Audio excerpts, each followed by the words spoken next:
Saudações a todos. Estamos recomeçando aqui o Filosofia Cai na Vida, com prazer, retomando as nossas atividades. Estamos iniciando hoje, gente, o nosso terceiro módulo, que é o de filosofia antiga, e especialmente com os clássicos gregos, o Sócrates, o Platão e o Aristóteles. Sendo que entre o Sócrates e o Platão, nós também vamos incluir os chamados filósofos socráticos menores, porque nos manuais de filosofia vocês encontram muitas vezes os socráticos, os pré-socráticos, os sofistas, o Sócrates, e na sequência vocês têm o Platão e Aristóteles direto. Em outros livros vocês encontram os socráticos menores, porque o nome já diz, socráticos menores é porque não são tão importantes quanto os outros socráticos, que são Platão e Aristóteles, quer dizer, os que seguiram a Sócrates, os pós-socráticos. Mas eu vou falar desses socráticos menores na nossa próxima aula, porque para mim não tem filósofo menor. E o objetivo do nosso curso Filosofia Cai na Vida, um dos objetivos, é que a gente tenha o máximo de filósofos possíveis. Se a gente puder não deixar quase nenhum de fora, a gente vai fazer isso. Inclusive, daqui a pouquinho vocês vão ver, eu vou incluir também as filósofas, que pouco a pouco vão aparecendo. Tá bom? É o terceiro módulo, a gente já fez o primeiro, nós fizemos os pré-socráticos, depois, na sequência, fizemos várias aulas dos sofistas, e agora estamos no terceiro módulo. Sempre com aquela perspectiva, né, gente? Que honra o nome Filosofia Cai na Vida. O que o tal filósofo, por exemplo, hoje o Sócrates, o que ele tem para dizer a gente hoje? Porque todo filósofo tem algo a dizer para cada um de nós a todo momento. A filosofia é sempre atual. Então, a gente vai fazer esse trabalho hoje também com o Sócrates. Então, vamos começar. O Sócrates, ele é realmente um pilar da filosofia. Ele realmente acabou ficando como uma espécie de pai da filosofia, e ele também como claro que existiram outros filósofos antes dele, mas ele foi um agente de universalização da filosofia. Porque pela própria prática dele, ele saiu daqueles núcleos, por exemplo, os pré-socráticos falavam entre si. Alguns pré-socráticos iam para a Ágora ou para um outro local, para discussão entre os pares. Os sofistas também eram assim, se bem que já avançaram um pouquinho. Foram educadores de políticos, foram educadores de pessoas que queriam melhorar a sua capacidade de argumentação. E o Sócrates vai avançar mais ainda, porque ele vai sair da Ágora e vai levar a filosofia para a rua, para as feiras, vai conversar com escravos, com pessoas comuns. Para o Sócrates, todo mundo era filósofo. E ele lembra muito, ele de alguma forma foi uma referência para filósofos contemporâneos que defenderam essa tese, como Karl Jaspers, que foi um filósofo alemão, professor do Heidegger, no início do século XX, e também o filósofo Antônio Gramsci, um filósofo italiano que viveu também no início do século XX. Para esses dois filósofos, assim como para Sócrates, todo homem é filósofo. Basta ele aprender, ele entender essa dinâmica. E tem como característica principal ele olhar os fenômenos, ver como eles são veiculados, ver se eles estão de acordo com o que ele pensa, comparar os diversos tipos de pensamento e, muitas vezes, colocar o seu pensamento à disposição do outro, de maneira a você compor um diálogo. E, muitas vezes, quando você percebe que o outro está preso num preconceito, a função do filósofo, segundo Sócrates, é desconstruir aquele pensamento. Mostrar para ele o quão preconceituoso ele é. E, a partir dali, ele está livre para fazer a filosofia pura dele e não ficar copiando modelos prontos. Então, nesse sentido, ele antecipa em séculos e mais séculos essa defesa que vão fazer o Karl Jaspers e o Antônio Gramsci, de que todo homem é filósofo. Bom, o Sócrates nasceu em 4700 a.C.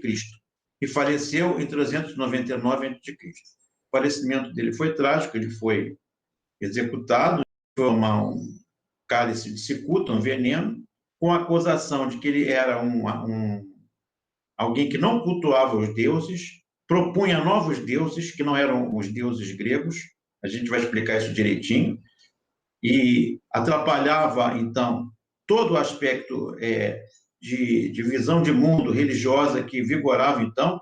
Os sacerdotes gregos estavam atrelados também ao poder, era uma relação íntima entre o poder e a religião, coisa atualíssima, a gente ainda vê acontecendo, religiosos atrelados ao poder, se beneficiando, né, também, benefício mútuo, interesseiro, e o Sócrates criticava isso.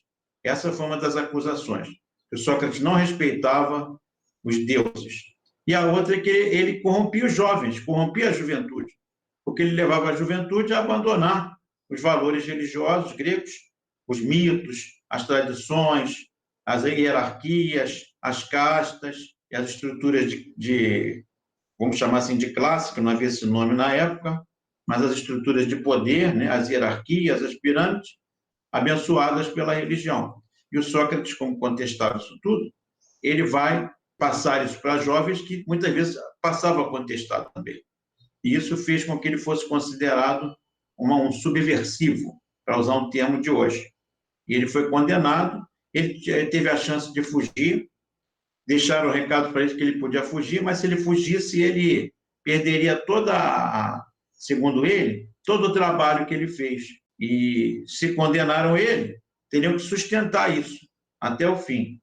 E morreu com a maior tranquilidade, e o relato da morte dele está no livro Apologia de Sócrates.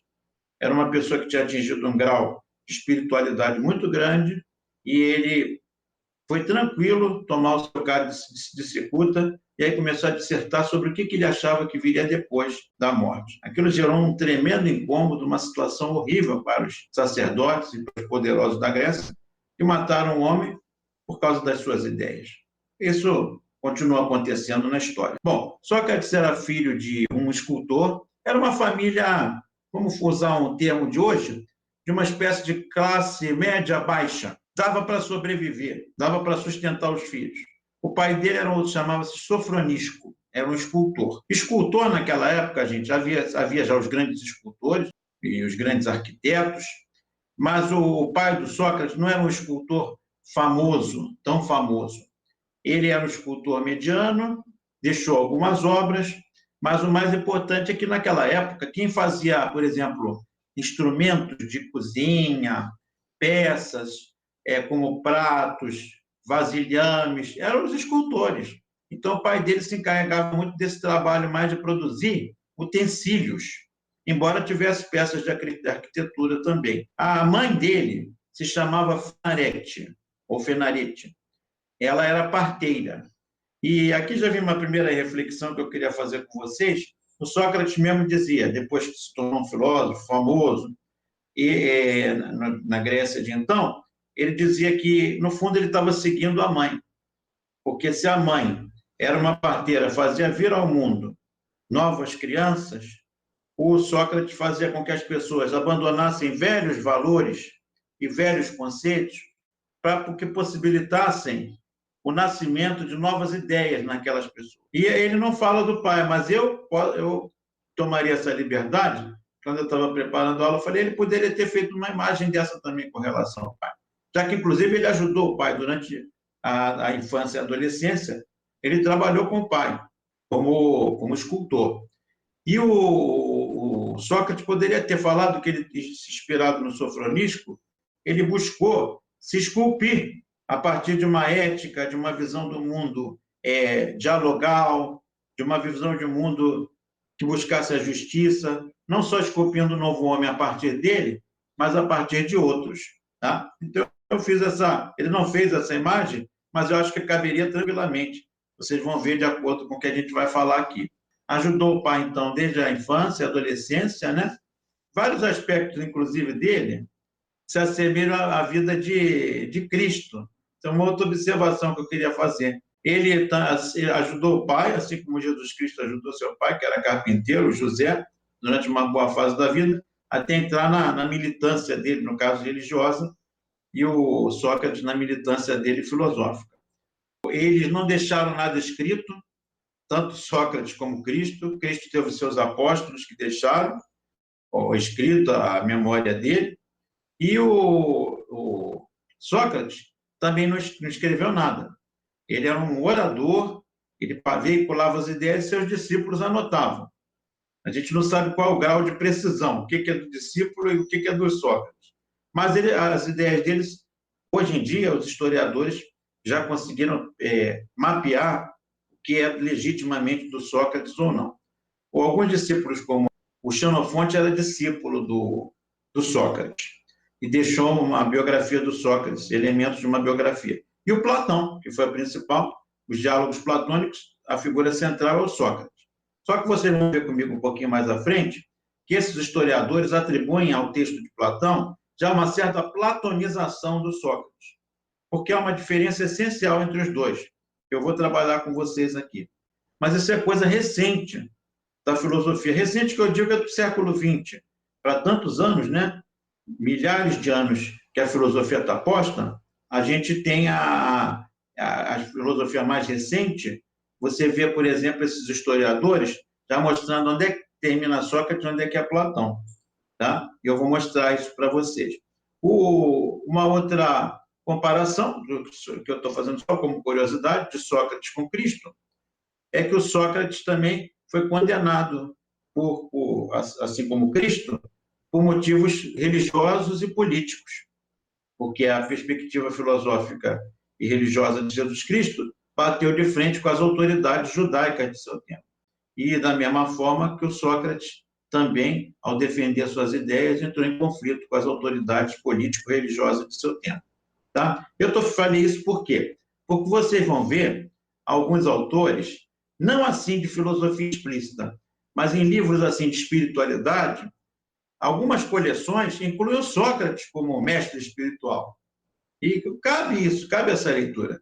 Porque eu por exemplo, tenho duas coleções aqui em casa, uma chama Mestres da Espiritualidade e outras Os Grandes Iniciados. E nessas coleções, ambas, você tem Jesus Cristo, Buda, Lao Tse, entre outros, e está lá o Sócrates. Também na Mestres da Espiritualidade, Lao Tse, Buda, Jesus Cristo, Moisés, e também aparece Sócrates. Por quê? Porque vocês vão ver que a filosofia dele tem uma preocupação tão grande com a justiça e com o exercício de uma ética inclusiva, dialógica, cuidadosa com o outro, se assemelha muito às ideias desses grandes líderes religiosos. A perspectiva de uma espiritualidade a serviço da vida, do cuidado, da paz. Então, Sócrates vai muitas vezes ser comparado a um líder espiritual. Mas um pouquinho à frente, vocês vão ver daqui a pouquinho como isso se encaixa também no próprio pensamento dele, em termos da teoria dele, da proposta dele. Então, o Sócrates tem um dado interessante, que ele tem uma espiritualidade, Sócrates tem. E é por isso que os sacerdotes que tentaram, que condenaram ele, né, as autoridades gregas, se incomodaram. Ele tinha uma espiritualidade, mas não era aquela espiritualidade oficial dos sacerdotes e daquela religião atrelada ao poder. Ele tinha uma espiritualidade voltada para a razão. Ele acreditava que a nossa razão é a grande sede da nossa evolução, tanto carnal, porque o corpo para ele vai estar subjugado à razão, como o próprio processo de crescimento espiritual pela racionalidade. Mas os religiosos daquele tempo não aceitavam isso. E o Sócrates defende uma perspectiva exatamente, vou usar termos de hoje, cidadã, civil. Ele não aceitava que nenhum modelo religioso subjugasse e se associasse a modelos políticos em prol de um domínio, de uma aristocracia que deixassem o povo ali à míngua. Então, eu me lembro muito de uma música da década de 70, composta pelo Milton Nascimento, que foi divulgada muito, foi cantada, né, pela Fafá de Belém, que era uma homenagem ao senador Teotônio Vilela, que foi um grande ícone da campanha das diretas, da volta da democracia ao Brasil, combatendo aquela ditadura, né, que começou em 64, E um dos trechos da música é: de quem é essa ira santa? Essa saúde civil. Eu acho que isso cabe muito para Sócrates. Ele tinha uma ira santa. Ele não concordava com a injustiça, principalmente a injustiça que vinha de cima para baixo, a injustiça oficial. Ele não se conformava com isso.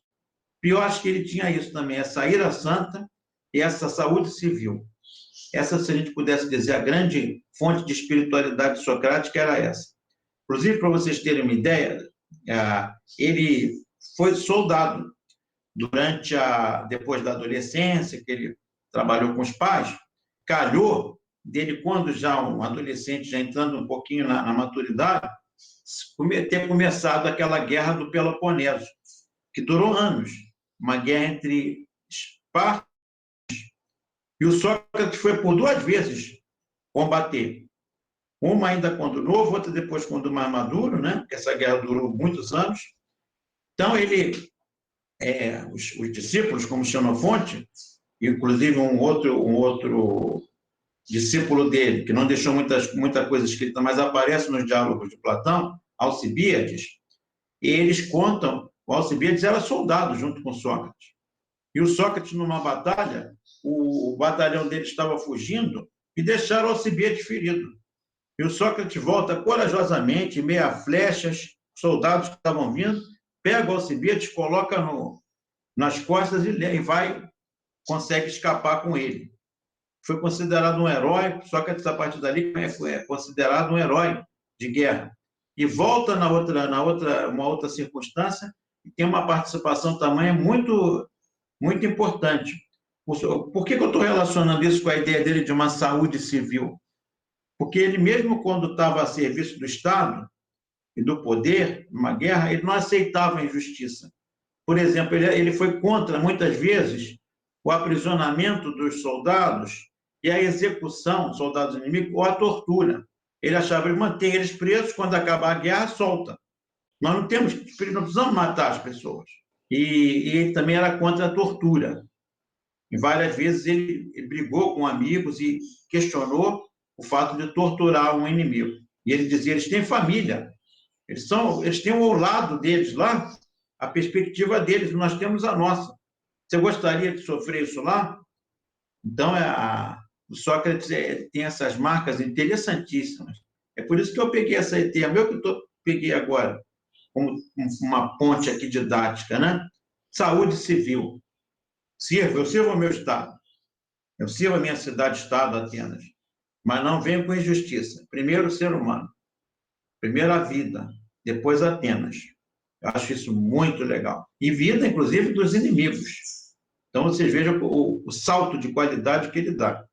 Bom, o Sócrates, ele então, teve essa fase do serviço militar, depois ele casou com a Xantipa, que é a famosa esposa dele, né? Teve 3 filhos e teve depois uma outra esposa. Que vale a pena uma observação, gente. Na Grécia, nesse tempo, na Grécia Antiga, a visão de relacionamento e erotismo era totalmente diferente do que a gente concebe hoje. Por exemplo, um homem poderia ter mais de uma mulher. Com relação às mulheres, não.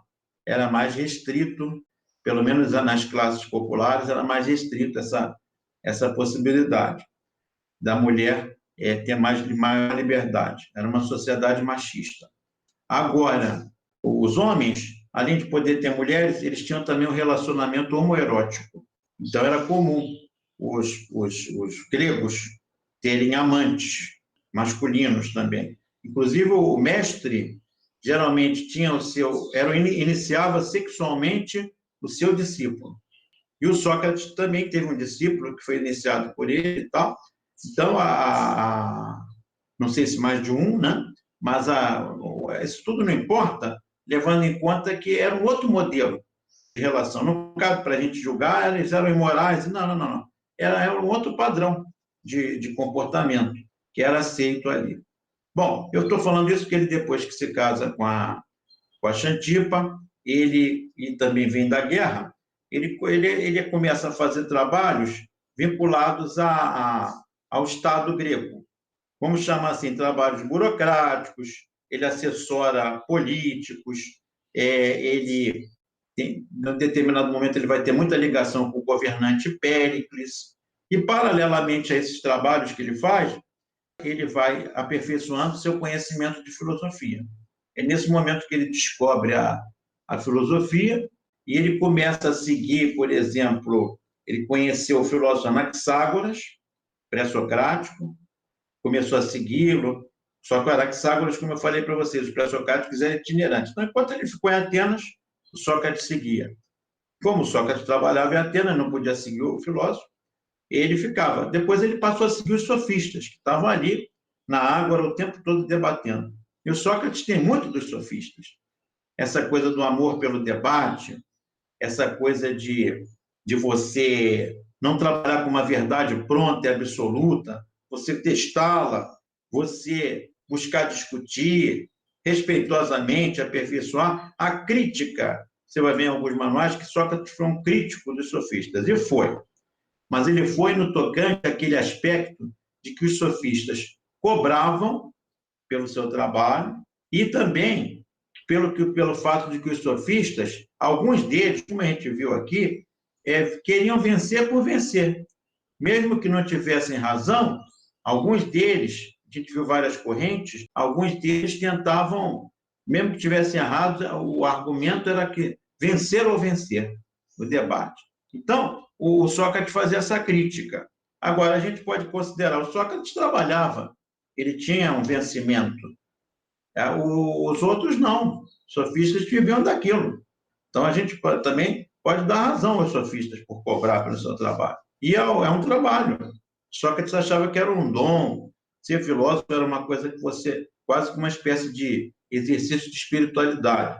Só que as pessoas precisavam viver, não é um sacerdócio. Então, nesse ponto, talvez a crítica dele tenha sido injusta. Agora, os sofistas erísticos, que foram aqueles que eu comentei com vocês que queriam vencer a todo custo, usando todos os artifícios da argumentação, são esses que o Sócrates questionava bastante. Até porque o Sócrates gostava muito do Protágoras. E vocês vão ver que o Protágoras, de certa forma, incentiva o Sócrates a eleger como tema o homem, estudar o que é o homem, porque o Sócrates conheceu os pré-socráticos, mas não vai seguir a linha dos pré-socráticos de buscar, por exemplo, a origem da natureza, a origem do universo, a origem da vida. Ele não estava buscando arquê, nem a físis. Ele, influenciado pelos sofistas, especialmente por Protágoras, ele vai perguntar: o que é o homem? Porque se eu não conhecer o que é o homem, o que eu estou fazendo aqui? O que somos nós juntos? O que somos nós em relação aos bichos? Nós em relação a nós mesmos? Nós com relação à natureza? Quando a gente conseguir entender isso, aí sim a gente pode buscar coisas que estão no alcance bem distante, bem dificultado.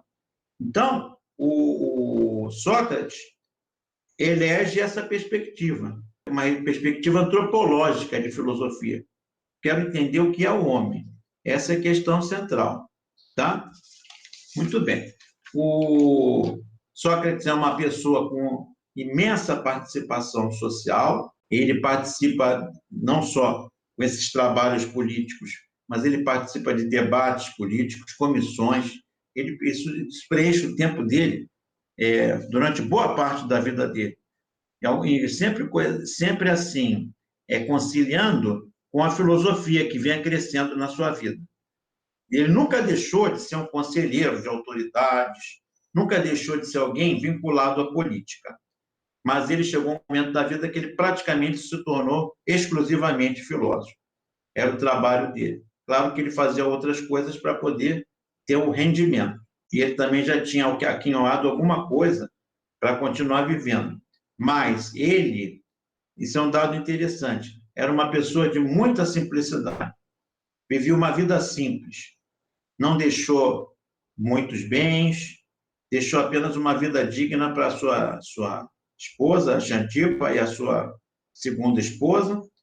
E ele era, os biógrafos dizem que ele tinha uma vida muito simples. Andava com traje simples, não ostentava nada.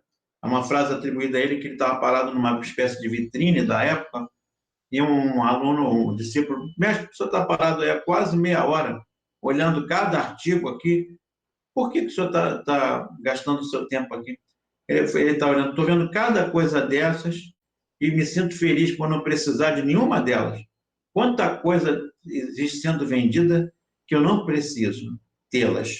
Então, olha que interessante. Então, ele vai defender uma vida muito calcada na simplicidade, de viver com pouco que baste para a gente e para um convívio justo com outros. A sua dedicação à filosofia se concretizou. Como é que foi o começo oficial?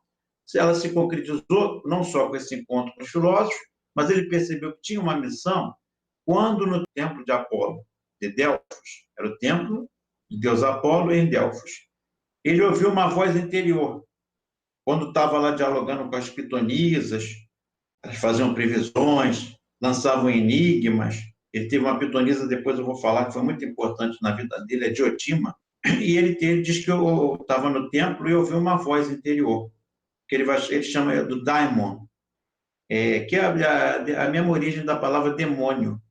Só que o demônio, depois, em algumas tradições orientais, vai ser visto como um espírito mau, espírito maligno.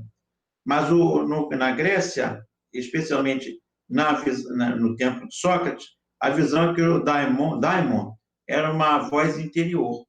Aquela coisa que a gente pode chamar de intuição, ou algo está me dizendo, não sei se vocês já ouviram isso, que aconteceu com você, ou então, tipo assim, poxa, você tem alguma coisa que eu não confio nessa pessoa, tem algo aqui dentro de mim, ou poxa, eu comecei esse namoro, mas tem algo que não vai, se acho que isso não vai dar certo. Aquilo ali o Sócrates chama de daimon, ou daimonium, quer dizer, uma voz. E ele ali no templo, ele foi muito tocado quando uma pitonisa fala para ele, do nada, ele estava pensando sobre isso, né?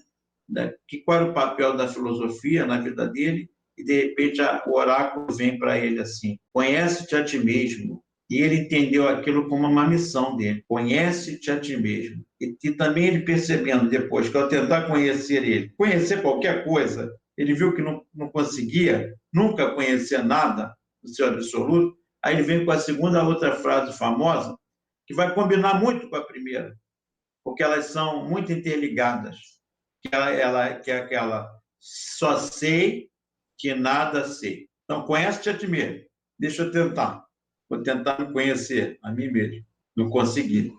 Por quê? Porque eu só sei que nada sei. Então, essas duas grandes motes vão ser a mola propulsora do Sócrates na filosofia. Vai ser sempre um filósofo de questionamento. Tem um professor lá de São Paulo, meu amigo, o professor Paulo Guiraldelli, que ele tem uma frase que eu acho sintética para definir filosofia, com poucas palavras.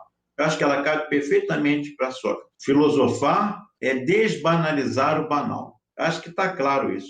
Sócrates viveu a vida para desbanalizar o banal. Vocês vão ver os discursos do Sócrates discutindo com outros filósofos, outras pessoas, ele sempre tentando mostrar: olha, não é bem assim. Tua visão está totalmente parcial, está muito preconceituosa. Vamos tentar ver o que. E vai discutindo, vai debatendo, tentando mostrar à pessoa as falhas naquela definição dela. E aceitando também o discurso do outro, para exatamente exercer o diálogo na sua plenitude. Então, conhece-te a ti mesmo e só sei que nada sei. E ele vai ter um papel fundamental. Vai levar a filosofia para as praças, para as feiras, e para toda pessoa, qualquer pessoa que se interessasse por filosofia.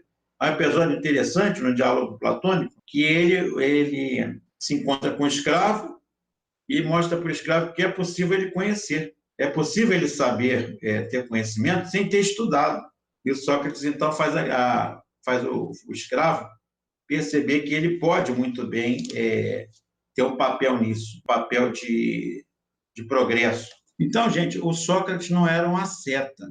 Embora ele levasse uma vida simples, ele gostava de uma boa mesa, ele gostava de vinho, ele gostava de sexo, ele era crítico e enfrentava adversários que persistissem em uma ética de fechamento, de isolamento dos prazeres. É um dado muito interessante, porque mostra que o Sócrates não tem aquela configuração do Platão, de alguém tão idealista, tão voltado para as coisas do espírito. Ele era alguém voltado também para as questões do corpo. Isso é um dado interessantíssimo que vai marcar uma diferença entre ele e o Platão, por exemplo. Sócrates adorava uma boa mesa, um vinho, sexo, tá? Então, isso é um dado interessante, porque no dualismo platônico, isso não vai ser muito aceito. Dançava, tocava a lira e não discriminava ninguém. São algumas características do Sócrates. Sócrates, de alguma forma, é muito mais livre do que depois a perspectiva de uma ética platônica, tá bom? Bom, Sócrates também, ele buscou, então, a temática da essência do homem. Qual é a essência do homem para o Sócrates? Sócrates não se preocupou com a busca das origens, não se preocupou com os pré-socráticos, com a busca da physis, com a busca da arquê. Não. O Sócrates estava preocupado mais próximo dos sofistas quando ele se perguntou o que é o homem. Qual o papel do homem? Essa que era a grande questão para o Sócrates. Qual é a essência do homem? Essa é uma outra questão. E o Sócrates vai ter uma visão muito importante aqui. Ele vai dizer: o homem é a sua alma. Então, pela primeira vez, aparece aqui o conceito de alma. Por alma, Sócrates entende a razão. Razão para Sócrates é igual a alma. Razão para ele é a sede de nossa atividade pensante. E o cuidar da alma é cuidar do corpo. A função da alma é cuidar do corpo. Então, os desejos corporais, na relação corpo e alma, a alma tem sempre um valor maior. O homem é a alma e o corpo tem que ser administrado pela alma. Você poderia me perguntar, o Hilbert, nasce aí a dicotomia corpo e alma? No Platão vai ficar até mais forte, mas, de certa forma, nasce aqui. Embora a gente vai ver a diferença, o Platão acredita no plano superior. E aí vem toda aquela questão de negar o corpo para poder aperfeiçoar a sua alma, para que você atinja um plano superior de espiritualidade. E você não vai ver isso aqui no Sócrates. Você no Sócrates vai ver alguém que vai depositar todo o empenho dele na ideia de que o homem é um ser racional. E o corpo é menor em função do papel da razão. Razão igual a alma. Isso é muito importante, tá, gente?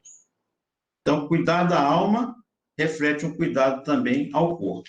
A principal tarefa, por exemplo, do educador, segundo Sócrates, é ensinar o cuidado da alma, sempre tendo o cuidado com a formação da alma. O corpo é uma coisa menor. No Platão, isso vai ficar mais claro ainda. O corpo é um instrumento, olha só, uma ferramenta da razão. Eu me lembrei de um trecho de um poema do Fernando Pessoa que diz: tudo vale a pena se a alma não é pequena. Quer dizer, a alma, ela é o centro. Então, tudo vai ficar ao redor da alma. A virtude de uma pessoa é o conhecimento, é o saber, é a ilustração. E o vício é a ignorância. O ignorante é aquele que não tem conhecimento, não pensa, e por isso ele é uma pessoa que está às portas do vício. Então, o Sócrates vai dizer: riqueza, poder, fama, todos esses aspectos valorizados por as pessoas de uma maneira geral são relativizados pelo Sócrates. Ele defende uma vida com dignidade. Ao invés de riqueza, buscar dignidade. Ao invés de poder, partilha. Ao invés de fama, humildade e simplicidade. Além disso, ele vai propor a justiça, a fortaleza, a temperança. Quer dizer, é o Sócrates aqui muito preocupado com o cuidado com a formação da razão, da racionalidade e da espiritualidade que estão juntas, compondo o que ele chama de alma, que tem como sede a razão. Aqui você vê, quando ele fala vai ser um filósofo, vai questionar muito a riqueza, o poder, a fama, vai relativizar esses aspectos que são centrais na nossa cultura. Ele vai aparecer em vários filósofos depois na história da filosofia, séculos depois. Filósofos como Mohan, como Bauman, como o coreano Byung-Chul Han, vão propor exatamente aqui no nosso século XX, XXI, uma retomada, buscando exatamente valores como partilha, humildade, simplicidade, justiça, temperança e relativizar esses parâmetros que a sociedade industrial ocidental sempre valorizou e que estão presentes aqui na nossa sociedade ainda hoje. Então, isso é um aspecto importante, tá, gente? Na dicotomia corpo e alma, nasce aqui com Platão, perdão, com Sócrates, uma hierarquia da alma. Tem mesmo. Só que não vai ser como a platônica, que vai ser mais radical. Sócrates vai propor uma dicotomia, mas a alma, para ele, é razão. Então, ele vai propor que a liberdade ela vem do autodomínio. Ele não é um moralista. O verdadeiro homem livre é aquele que não é escravo de seus instintos, sabe usá-los sem degradar-se. Então, é sempre essa perspectiva, a razão dominando o corpo, elevando as decisões mais tranquilas, mais pensadas, porque ela visa buscar a autarquia, visa buscar a autonomia. O ser humano tem que buscar a autarquia e a autonomia. O sábio satisfaz com o essencial.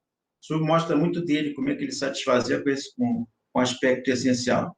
Sócrates é aquele filósofo que inaugura um novo tipo de heroísmo. O herói grego tradicional dominava todos os seus inimigos, era o guerreiro. O herói socrático, na verdade, ele tem autodomínio. Ele domina o seu corpo. Ele não é um corpo que comanda a razão. É a razão que comanda o seu corpo. O Sócrates também defende que a busca da felicidade no fundo, eudaimonia, quer dizer, é o bom demônio. É você ouvir exatamente aquilo que eu falei para vocês, o seu demônio interior. É isso que o Sócrates propõe. A ponderação. O daimônio é a ponderação. O aspecto religioso, o Deus de Sócrates é a inteligência, é a razão. O daimônio socrático é um interior da gente, aquela voz divina, é aquele bom senso, aquela vozinha, não faça isso, pensa duas vezes. E isso tudo que eu falei para vocês são peculiaridades que vão desenvolver o chamado método socrático, a dialética socrática, que foi o grande legado que ele deixou. Porque o Sócrates é um personagem que vai aparecer nos diálogos. E você vai ver que no diálogo ele vai discutir, por exemplo, eu anotei aqui para vocês, coragem, virtude, amor, religião, verdade, amizade, alma, corpo e liberdade. Se vocês pegam a coleção como os pensadores, o volume do Platão, todos os diálogos do Sócrates, não são todos do Platão, tem o Sócrates como personagem central. O Sócrates foi o personagem que Platão coloca ali. E os estudiosos dividem. Tem coisa ali, o Sócrates para no momento. Quando Platão começa a falar em mundo das ideias, em um plano superior, aí já deixa de ser Sócrates. Porque o Sócrates estava só preocupado em defender uma ideia, ajudar o outro a se desconstruir de preconceito, de verdades assim que não se sustentavam, e aí, quando acabasse isso, Sócrates deixava a pessoa para ela mesma rever seu pensamento. E no diálogo do Platão, Sócrates aponta sempre já para o plano espiritual. Aqui que vem a diferença. O diálogo platônico, os pesquisadores apontam, sempre no diálogo platônico, Sócrates acaba defendendo o mundo das ideias, um plano espiritual, mas no início, quando ele desconstrói aquele argumento, que ele considera um argumento falso, ele desconstrói, aí é Sócrates. Quando ele começa a construir uma ideia idealista, aí já vem a parte do diálogo, que é a platônica. Então, o daimônio socrático é uma espécie de voz divina que vem a partir da tua razão. Para ele, a razão era a própria divindade. Ele não chega a falar do que a gente tem hoje separado com o pensamento dele, ele não tem uma proposta do que é Deus. Mas ele diz, a gente tem adotado de uma razão, esse é o nosso caráter mais divino. Com certeza, se existe um Deus, ele é a própria razão. Então, isso é importante para a gente definir isso. Então, a dialética socrática, ele tem uma dialética, quer dizer, o exercício de um diálogo que visa chegar a um denominador comum. E aí ele vai propor no diálogo dele duas etapas. A etapa da ironia, em que ele desconstrói todos esses temas que eu citei para vocês, de verdade, Está aqui anotadinho: coragem, virtude, amor, religião, corpo, alma, liberdade, todos esses temas que ele discute, ele não tem uma verdade absoluta, mas ele desconstrói aqueles preconceitos. Todo o diálogo do Sócrates, você pegar, está nos livros do Platão, você vai ver o Sócrates na primeira etapa desconstruindo.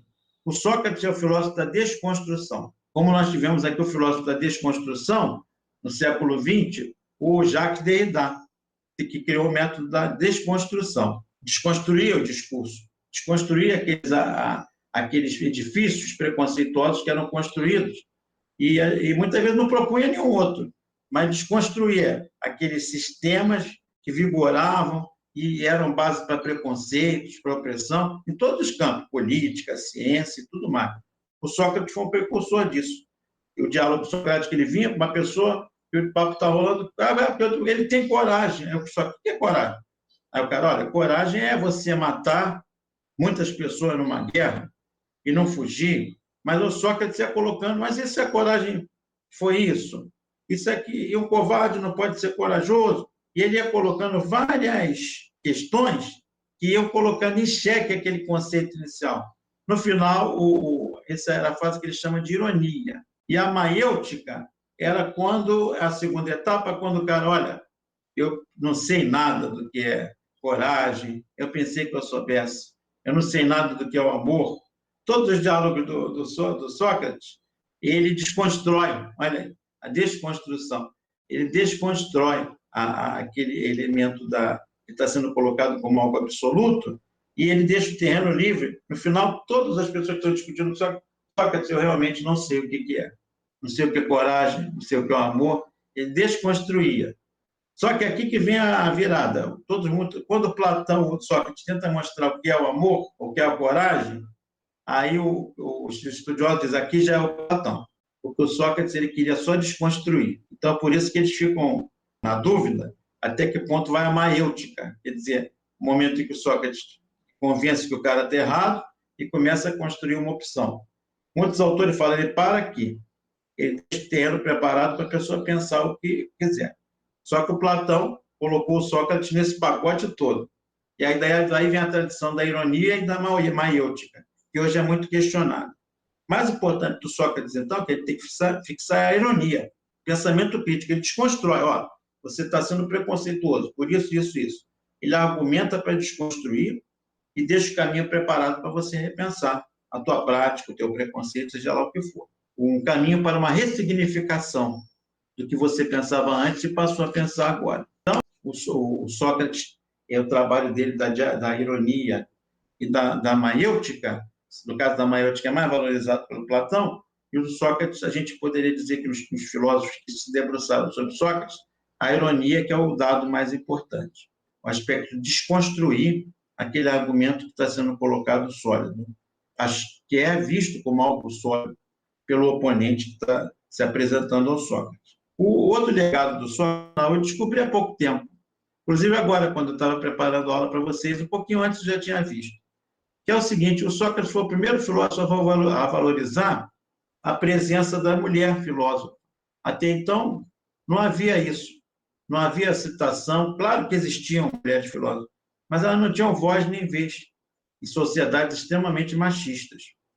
E o Sócrates vai dizer, num dos textos dele, que quem ensinou a ele filosofia, a base da filosofia, foram duas mulheres. Uma delas, a Diotima. A Diotima, ela era uma sacerdotisa e ela ensinou a Sócrates, por exemplo, o que é o amor, e ela deu muito da base do método discursivo do Sócrates, quando ela propôs que ele, ao falar, por exemplo, estavam discutindo o amor, e ele falou, mas eu não sei por que as pessoas gostam ou não gostam e tal, e a Diotima vai trabalhar com ele a ideia de que o amor, ele pergunta por que o amor acaba, existe o amor mesmo, e ela vai dialeticamente estabelecendo para ele etapas do amor. E ela considera o amor, tem uma pessoa que ama todo mundo, ele tem essa fase, depois tem uma fase que a gente escolhe uma pessoa, mas daqui a pouco essa pessoa a gente percebe que aquele amor físico vai acabando, e aí a Diotima vai dizer, Exatamente. Esse amor físico vai acabando para ser substituído por um outro. E ela vai defender, nos diálogos que ela tem, nos encontros que ela tem com o Sócrates, que o amor, no fundo, é uma busca da qualidade. E que você chega num ponto, você não precisa mais daquela quantidade de amores. Você vai aperfeiçoando, e mesmo quando você tem a tua sexualidade que entra numa espécie de declínio, tanto de você quanto da parceira, surge aí a amizade, a parceria, o comprometimento, e ela vai dizer que isso é um processo do amor. E o Sócrates vai se inspirar muito nela para falar da questão do amor. E tem uma outra filósofa, que eu tinha anotado aqui para vocês, mas eu vou passar daqui a pouco para vocês, essa outra filósofa, que foi quem ensinou para ele o ato de debater. Quem ensinou para ele a técnica do debate, a ironia, a maiêutica, lembrei agora, a Aspásia. A Aspásia, ele vai dizer, a filósofa que foi me a fazer esse tipo de debate. Você vê alguns debates da Aspásia, ainda sobraram alguns, que ela vai falando com o oponente e ela vai perguntando, mas por que aconteceu isso? Mas você disse isso aqui agora, você está se contradizendo.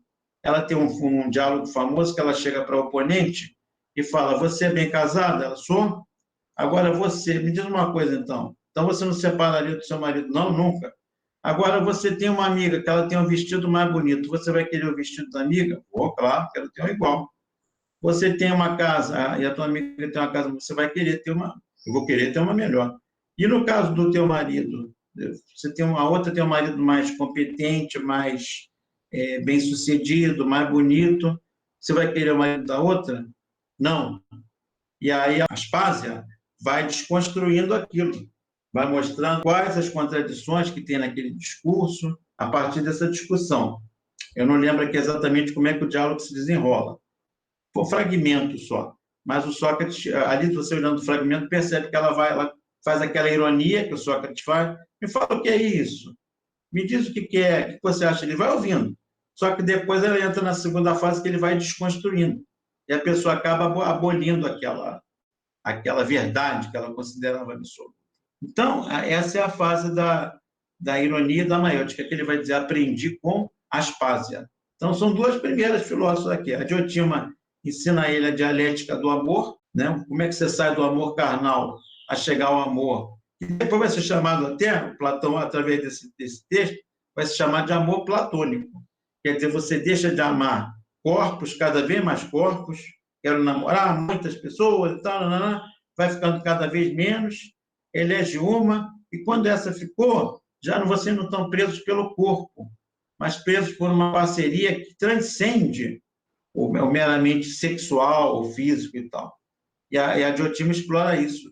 Isso vai fazer o Sócrates pensar sobre isso e passar essa ideia para o Platão defender a tese dele do amor, especialmente no livro O Banquete. Bom, minha gente, agora eu queria encerrar com vocês. Então, o Sócrates foi o primeiro filósofo a valorizar as filósofas, que daqui para frente a gente vai pensar em falar de algumas. Mas o Sócrates foi o primeiro a colocar em questão o trabalho das filósofas, em questão, em valorização. Eu queria agora terminar nosso encontro lendo a nossa musiquinha de hoje, a nossa letra de música. Muitos me perguntaram, Helmer, cadê as músicas de cada um dos sofistas? Eu falei, gente, sofista só tinha uma, que era aquela do Raul Seixas, Metamorfose Ambulante, que serviu para todos os sofistas, por isso que eu não coloquei outra. Agora, para o Sócrates, eu encontrei uma muito boa. Existem outras, mas a que eu acho mais adequada, para você que é professor de ensino médio, trabalhar com seus alunos de filosofia, e para dar um exemplo do Sócrates, eu peguei uma música de um músico brasileiro chamado Almir Sater, e é Tocando em Frente o nome dessa música. Foi da trilha sonora de uma novela que passou há muitos anos atrás, na TV Manchete ainda, que era uma novela que marcou a época, chamada Pantanal. Então, tinha essa música como tema, que chama-se Tocando em Frente. Reparem como é que ela não é Sócrates aqui puro. Ando devagar, porque já tive pressa.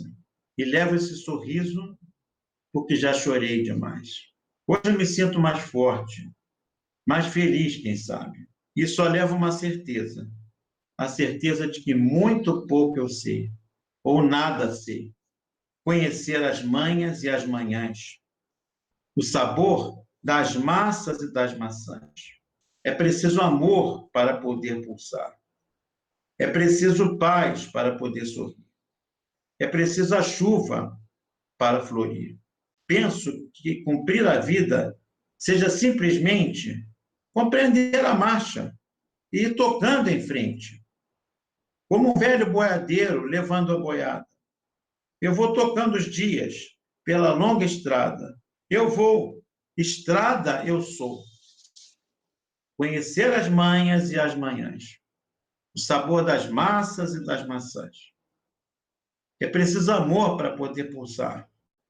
É preciso paz para poder sorrir. É preciso chuva para florir. Todo mundo ama um dia. Todo mundo chora.